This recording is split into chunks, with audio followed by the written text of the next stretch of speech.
Assalamualaikum warahmatullahi wabarakatuh. Salam sejahtera untuk kalian semuanya. Salam perubahan untuk Indonesia yang lebih makmur, sentosa, ya. Berkeadilan bagi seluruh komponen bangsa Indonesia. Tentunya dengan terpilihnya Anies Rashid Baswedan dan Gus Muhaimin sebagai Presiden Republik Indonesia tahun 2024 yang akan datang. Jangan lupa 14 Februari kita geruduk seluruh TPS di seluruh tanah air dari Sabang sampai Merauke untuk memastikan kemenangan pasangan Anies Rashid Baswedan dan Gus Muhaimin Iskandar. Oke teman-teman dimanapun Anda berada, barangkali udah pada tahu kan, beberapa jam yang lalu Partai Demokrasi Perjuangan PDIP ini sudah mendeklarasikan bakal calon wakil presiden dari Ganjar Pranowo, yaitu Profesor Dr. Mahfud MD, ya. Nah ini saya yakin yang terkejut, ya, ini hanya beberapa gelintir orang saja. Kenapa? Karena pertama, Mahfud MD selama beberapa tahun terakhir ini sudah menjadi bagian dari kubu pemerintahan Joko Widodo sebagai menteri, bahkan sebagai menteri koordinator, ya, bidang hukum dan HAM, ya. Dan itu tidak bikin kejutan tentunya. Tapi bagi sebagian orang saja yang merasa ini informasi mengejutkan, ini deklarasi yang mengejutkan.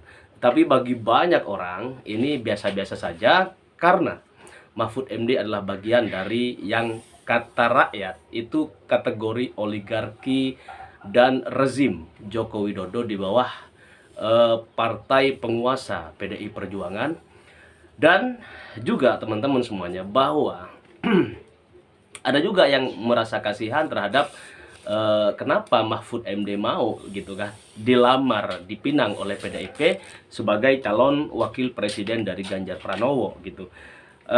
Ini menjadi pertanyaan yang hari ini sedang ramai dibicarakan, utamanya barangkali teman-teman yang ada di Jawa Timur, karena memang Jawa Timur ini sudah kadung jatuh cinta kepada Anies Baswedan dan Gus Muhaimin. Apakah mungkin PDI Perjuangan ingin menandingi kekuatan masyarakat yang hari ini di Jawa Timur sudah hampir 60%, itu hatinya udah terlanjur cinta kepada Anies Baswedan dan Gus Muhaimin, dengan kemudian dipinangnya Mahfud MD sebagai bakal calon wakil presiden dari Ganjar Pranowo.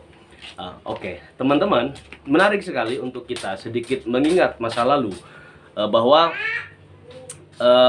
di tahun 2014 yang lalu Joko Widodo itu dipasangkan dengan Yusuf Kala, jadi Jokowi JK gitu. Yusuf Kala seorang yang sangat kaya raya di Indonesia, punya harta kekayaan yang luar biasa. Tentu ini di atas kekayaan yang dimiliki oleh Mahfud MD, barangkali begitu ya. Tetapi kita lihat fakta bahwa sebulan 2 bulan pertama menjabat sebagai wakil presiden, Yusuf Kala tampak kelihatan di berbagai media, ya, di media televisi, di media online dan lain sebagainya. Tetapi setelah itu nasib Yusuf Kala itu tenggelam entah kemana, seperti tidak ada peran sebagai wakil presidennya Jokowi pada saat itu. Kemudian di tahun 2019 yang lalu, masyarakat juga hari ini merasa ketipu ketika PDI Perjuangan mengusung Kiai Haji Ma'ruf Amin sebagai calon wakil presiden, ya, dari kalangan ulama, Nahdliyin juga gitu Kak, MUI, pokoknya berwawasan luas dan lain sebagainya. Seorang tokoh karismatik yang luar biasa. Tetapi apa yang terjadi? Kiai Haji Ma'ruf Amin hanya muncul di beberapa media online dan televisi beberapa bulan saja ketika baru dilantik menjadi wakil presiden Jokowi. Setelah itu bertahun-tahun ditunggu-tunggu Kiai Ma'ruf Amin ini entah kemana gitu, kayak menghilang di telan bumi. Nah itulah jabatan sebagai wakil presiden. Kemudian Mahfud MD ini dirasa akan senasib tentunya dengan Kiai Ma'ruf Amin yang oleh PDIP. Mahfud MD ini sepertinya hanya akan dijadikan sebagai penutup banyak kekurangan yang ada pada Ganjar Pranowo. Makanya ada tadi itu sempat mengutarakan bahwa pengamat politik lah, salah satu pengamat politik mengatakan bahwa pencalonan Mahfud MD ini melengkapi kegagalan dari dua sosok pemimpin calon presiden ya, Ganjar Pranowo dan calon wakil presiden Mahfud MD. Ini dua produk gagal seperti itu katanya. Kenapa? Karena selama di Jawa Tengah Ganjar Pranowo ini dinilai gagal oleh masyarakat Jawa Tengah mayoritas ya, dan juga Mahfud MD ketika menjabat sebagai Menteri Koordinator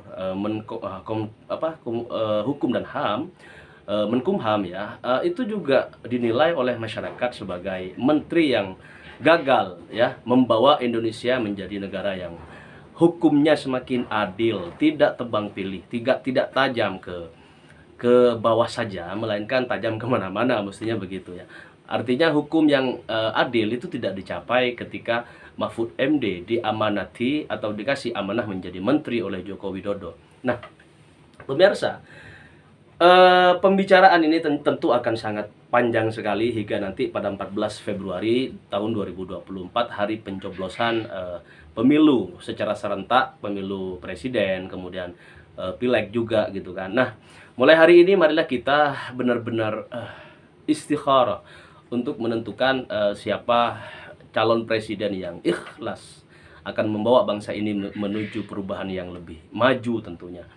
Kalau 10 tahun terakhir Anda tidak pernah merasakan ada kemajuan di desa, tidak pernah merasakan ada kemajuan di kecamatan Anda, atau kantor desa kita masih amburadul dan lain sebagainya, sedangkan dana desa begitu besar digelontorkan, maka kita harus berpikir ulang bahwa 10 tahun dikasih amanah oleh rakyat tetapi belum bisa memberikan dampak kemajuan yang signifikan terhadap pembangunan bangsa dan negara ini, apakah itu masih akan dipertahankan? Kita akan menambah 5 tahun lagi, artinya 15 tahun, pada akhirnya tidak berbuat apa-apa untuk anak bangsa dan negara ini. Nah, kalian juga harus selalu ingat bahwa Indonesia ini bukan tidak punya anak cucu ya. Indonesia ini bukan tidak punya warga, tetapi faktanya adalah bahwa 10 tahun terakhir Jokowi menjabat sebagai Presiden Republik Indonesia, justru TKA asing yang sedang selalu didatangkan ke dalam negeri. Bukan anak Indonesia yang tidak mampu untuk kemudian memberikan sumbangsih berupa pekerjaan dan lain sebagainya kepada bangsa dan negara ini, tetapi justru tenaga kerja asing dari Cina yang kemudian selalu didatangkan oleh presiden kita Joko Widodo dan ya menteri-menterinya dan lain sebagainya. Nah, inikah yang disebut dengan kemajuan ya? Inikah tenaga kerja asing yang kemudian membludak dari ujung barat hingga timur Indonesia yang semakin banyak, setiap hari banyak tambahan kok. Apakah ini yang disebut dengan kemajuan? Bukankah anak bangsa yang perlu diberdayakan? SDM kita yang harusnya didahulukan untuk kemudian bersama-sama membangun bangsa dan kesatuan Republik Indonesia ini menjadi lebih baik. Nah, pemirsa dimanapun Anda berada, saya tidak suudzon terhadap keputusan PDI Perjuangan Megawati untuk kemudian mengusung Mahfud MD sebagai wakilnya dari Ganjar Pranowo di Pilpres 2024. Tetapi saya hakul yakin bahwa barangkali Mahfud hanya akan menjadi seperti Kiai Haji Ma'ruf Amin yang awalnya ya diminta untuk mendorong elektabilitas Ganjar Pranowo, nanti pada akhirnya ketika misalnya menang seperti Kiai Ma'ruf Amin sebagai Presiden Jokowi, nasibnya Mahfud MD akan sama dengan Kiai Ma'ruf Amin. Nah, naudzubillah summa naudzubillah. Ini pengalaman yang sangat yang kita rasakan bersama-sama. Jadi jangan sampai kemudian kita menyesal di belakang hari bahwa kita memilih calon presiden ini setiap 5 tahun. Masih ada kesempatan untuk kita melakukan perubahan yang lebih baik. Nah, sistem Indonesia ini, sistem demokrasi yang hari ini sepertinya akan berubah menjadi oligarki di bawah kepemimpinan kader-kader PDI Perjuangan. Ini harus kita segera hentikan barangkali, dan kita sudah hakul yakin Anies Rashid Baswedan akan mampu, jauh lebih mampu dibandingkan calon-calon presiden lainnya untuk bisa membawa Indonesia ke arah yang lebih maju, membawa bangsanya menjadi bangsa yang makmur, negaranya menjadi baldatun thayyibatun wa rabbun ghafur. Nah, pemirsa, memang udah nggak aneh bahwa ada sekian banyak laki-laki yang pada akhirnya harus bertekuk lutut di hadapan perempuan, seperti misalnya Mahfud MD yang garang, kelihatannya sangat tegas, bersih dan lain sebagainya. Tetapi ketika berhadapan dengan Megawati Soekarno Putri, apalah arti ya kadar, apalah arti seorang Mahfud MD. Saya pikir ini kebalik sebenarnya. Mestinya Mahfud yang capres, kemudian Ganjar yang cawapres gitu. Ini lebih apa ya? Masyarakat lebih bisa menerima kenyataan ini. Tapi kalau Ganjar yang capres gitu kan, kemudian Mahfud yang cawapres, ini seperti apa ya? Hanya sebatas suruh dorong doang gitu, suruh ngedorong doang gitu. Mahfud suruh dorong mobil, giliran mobilnya Ganjar berangkat, nanti Mahfud MD ditinggalin gitu, seperti itu. Nah, ini semoga kita semuanya diberi kesehatan oleh Allah Subhanahu wa taala, dan alhamdulillah meskipun hari ini sudah ditetapkan bakal calon wakil presiden dari Ganjar Pranowo, yaitu Profesor Dr. Mahfud MD ya. Tetap saja para simpatisan emak-emak Anies ya, manis-manis dimanapun berada, itu tetap saja Bismillah Anies Baswedan menang satu putaran. Nah, ini menang satu putaran ini harus kita kawal, harus kita jaga, karena survei internal ya yang dilakukan oleh teman-teman partai koalisi perubahan ya, insya Allah sementara ini dari 34 provinsi di Indonesia, hanya 4 provinsi saja yang Anies dan Cak Imin ini perolehan suaranya di bawah pasangan Prabowo dan Ganjar. Nah, tetapi di 30 provinsi lainnya, alhamdulillah Anies Rashid Baswedan ini unggul di atas kedua calon presiden lainnya. Nah, ini harus kita pertahankan dengan baik. Mari kita pastikan bahwa 4 bulan yang akan datang ini kita akan memiliki presiden dari apa ya, dari hasil pilihan yang kita cintai ya. Kita mencintai Anies Rashid Baswedan. Dulu di awal ketika koalisi perubahan mendeklarasikan Anies Rashid Baswedan, kita selalu bilang bahwa siapapun calon wakil dari Bapak Anies Rashid Baswedan, kita akan tetap Anies Rashid Baswedan. Nah, itu yang pasti harus tetap komitmen gitu kan.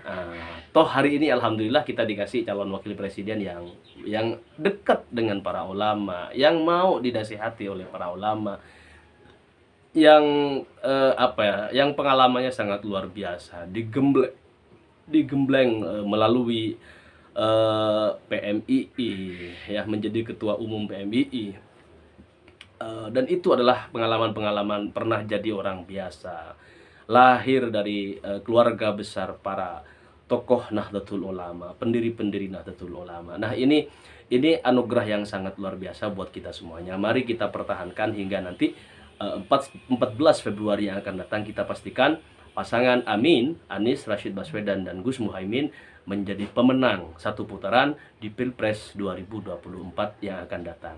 Oke, kita jumpa lagi besok. Salam perubahan. Insya Allah Amin akan menang satu putaran.